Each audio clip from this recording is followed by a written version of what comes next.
Alright, so let's get this in here. Alright. So, I was looking for a top 10 to do that creates purpose, because I like to somehow stay on track with altruism. Not always do I, but you know what? 10-year projects is going to be a 10-year project. So, I did a top 10 of purpose.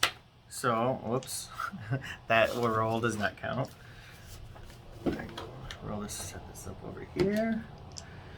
And this is like 10 top qualities or 10 top things that you should do to try to be a good person. So this is something that is, things are probably going to be more in control of your actual power as opposed to being like hoping and being like trying to look for purpose and stuff like that. So here we go. Okay, 10. It says take your two strongest qualities and make a purpose. So with your two strongest qualities, whatever you're best at or what you're good at or what you're great at, it doesn't have to be what you're amazing at, but just your two strongest qualities, whatever they may be. And let's say you're a greedy person. If you're a greedy person, then you should probably be like a salesman or something. It doesn't matter what qualities you want to take that are your best qualities. You should actually take them, harness them, and use them as ammunition for your life. So, to be a good person, I'm not saying be greedy, but I'm saying take your two greatest qualities and apply them to your life. Don't try to pretend and try to create qualities that somebody else has and try to build your life off somebody else's qualities. You're going to have a very tough time because it's not true you. You need to do something that's truly you. So, 10 is done. I kind of wanted to say that one towards the last, but universe is the universe. 8. Think about a model and keep them close. So somebody that you may see as, for instance, 2020 has been very tough on some people. 2020 has been like brutal and has beat people down. This is just easier to say for like an immediate analogy. If you take somebody that's kept their stuff together during 2020 or has grown during 2020, during these hard times, those are kinds of people that you're going to want to put into your life or use as a focal point or a model or ask them what they've been doing or where they've been going or how they've maneuvered and traversed through 2020, because we've all gone through this pandemic together.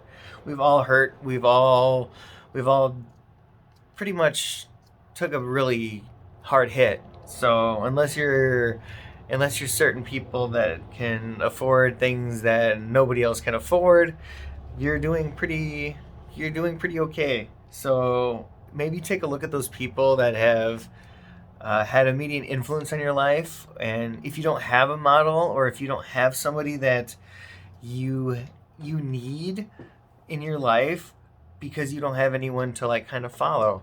A lot of people are kind of navigating life just by, I don't know, being a Libra or whatever. They look at the stars and they're like, well, I do this because I'm that. And I'm like, I don't know how people navigate life. I try to act as a realist, and I know it makes me mean, but it also makes me closer to truth. So if you need a role model, I'm not offering out myself as a role model, but I'm definitely here for you. You can leave comments, you can Snapchat me, you can Instagram me, you can Facebook me after the 31st of October because I'm in jail still.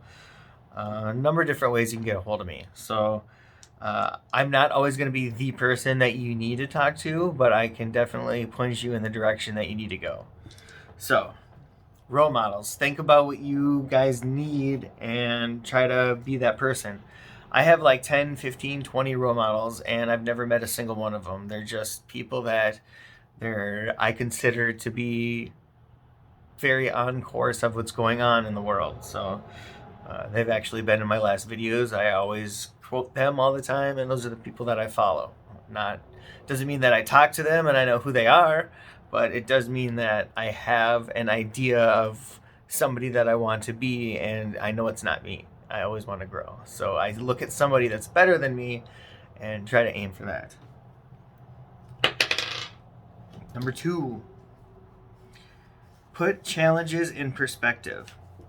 So a lot of people meet challenges and they either give up and they don't know how to angle them. They don't know how to traverse them. They don't know how to act when things get stuck in the mud. Well, one of the things you need to do is understand that you're stuck in the mud for a few reasons. You probably have to learn some lessons. So if you make mountains out of molehills, I think is like the old term.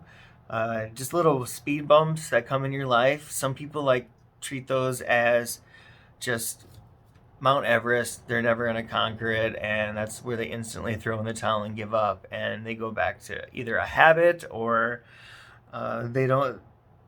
Take, for instance, they're trying to look for a job and they're trying to get a job that they want, and they've applied at 300 places and they haven't found the job that they want. That doesn't mean that they're not going to find the job that they want.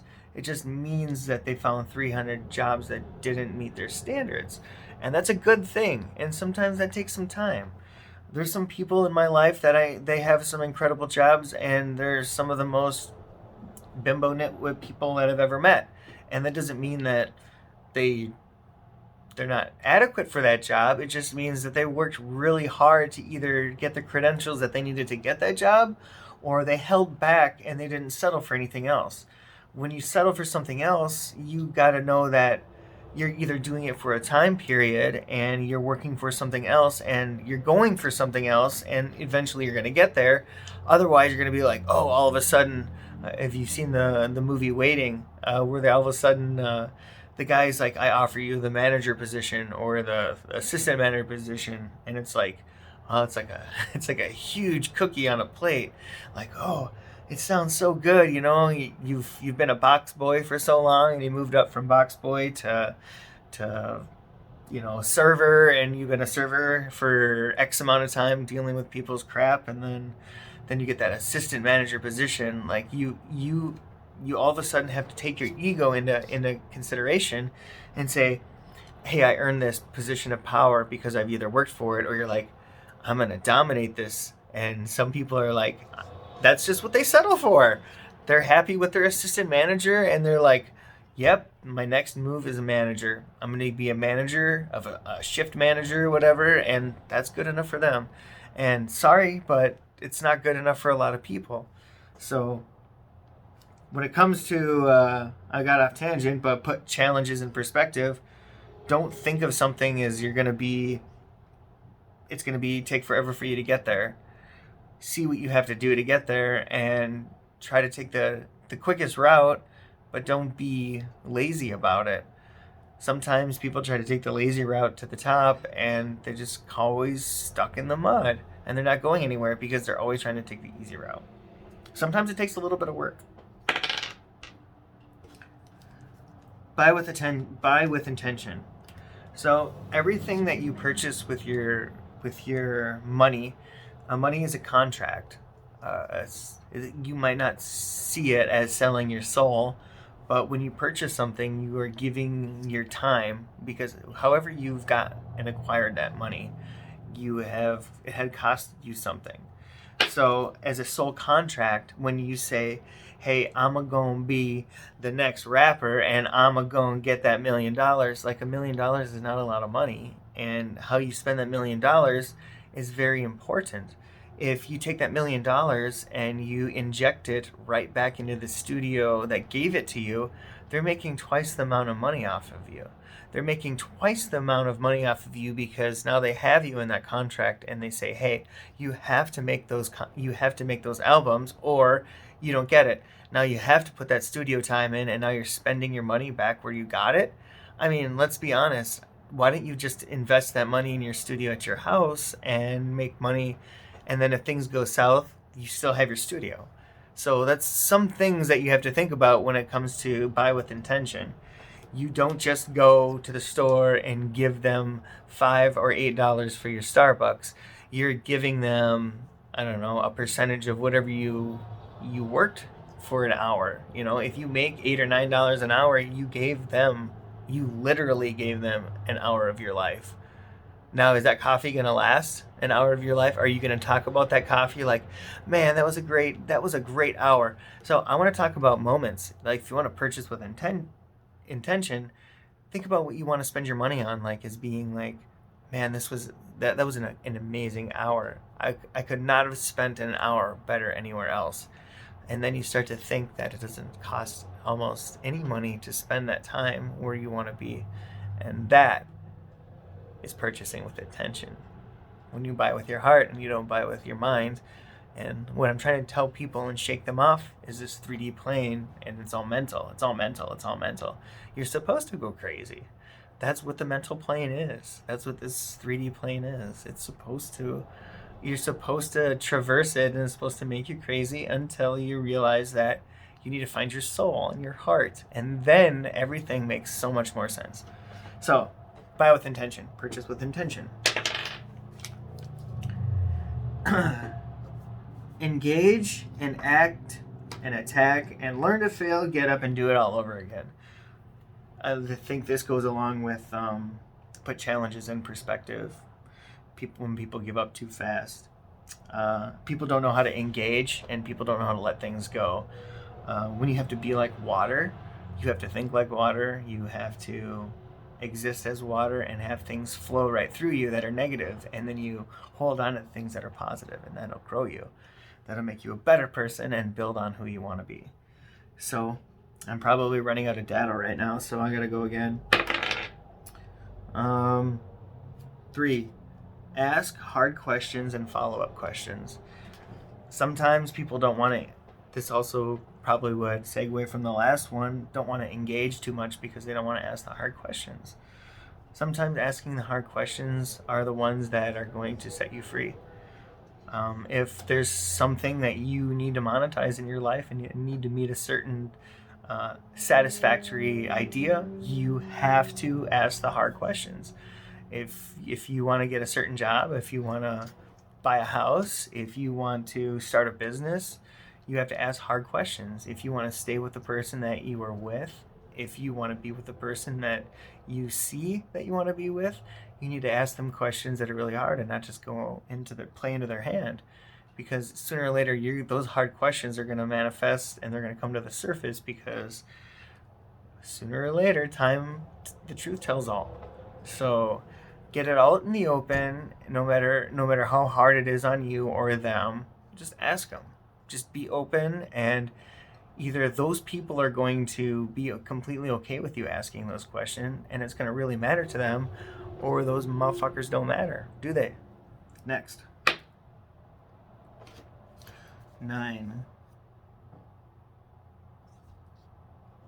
Make a list of characteristics you want to attack. So this was probably kind of backwards, because the first one I had, it's talking about the characteristics of your personality and who you are and who you want to grow on.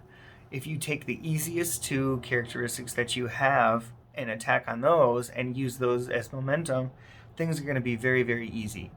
If you take the 2 most difficult characteristics you have that you portray and you try to work on those, you're going to grow a lot faster. But some people are looking for momentum to get ahead in life. So work at the things that you're really good at and gain more momentum, or grow faster and work at the things that you don't excel at and try to manage those and use those as tools instead of inhibiting or monkeys in the wrench that are going to hold you down. 5. Not giving up. Not giving up is probably the number 1 advice I can give to anybody, because life is supposed to beat you down. Life is supposed to give you lessons that you don't want to deal with. Life is going to constantly be trying to teach you things. They're going to put people in your life. They're going to cause you to learn lessons. And if you accept those lessons very easily, you are going to have a faster time at conquering life and time. Otherwise, you're going to spend more time getting consumed by it, and then time is going to eat you up, and then you're going to spend more time in the latter years being of resentment and angry and playing this is what I should have done. Nobody wants to play that what I should have done card. I would say fight now and fail, and then get up when things go wrong, and then fight back when they go wrong again, and when you get pushed back down, because in the end of it, like, you're gonna if you talk to any old person, they're not gonna tell you what they regret in life. They're not gonna tell you anything that they've done. They're like, I didn't regret that, I didn't regret that. They're gonna tell you the things that they regret that they did not do. They did not they did not want to achieve, they did not pursue, they settled.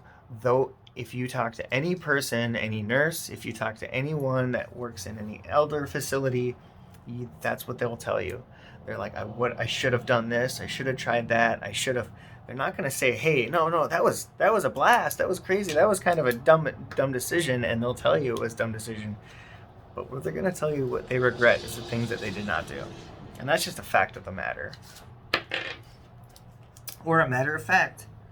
Do not lie to yourself. This is probably the second or first most important thing that I wanted to say, other than the other one. Don't lie to yourself about anything. If you lie to yourself, you are lying to everyone else around you.